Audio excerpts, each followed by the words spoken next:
کیا پاکستان نے یہ سوچا ہے کہ اس طرح کے عمل سے،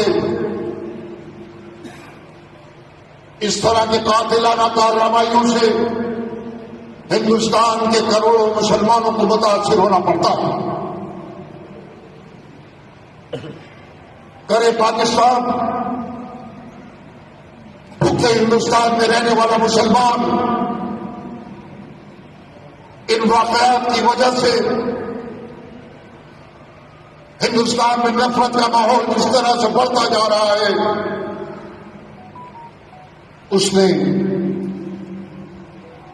ان تمام لوگوں کو پریشانی میں مبتلا کر رکھا ہے جو اس ملک میں امن و امان کے ساتھ رہنا چاہتے ہیں۔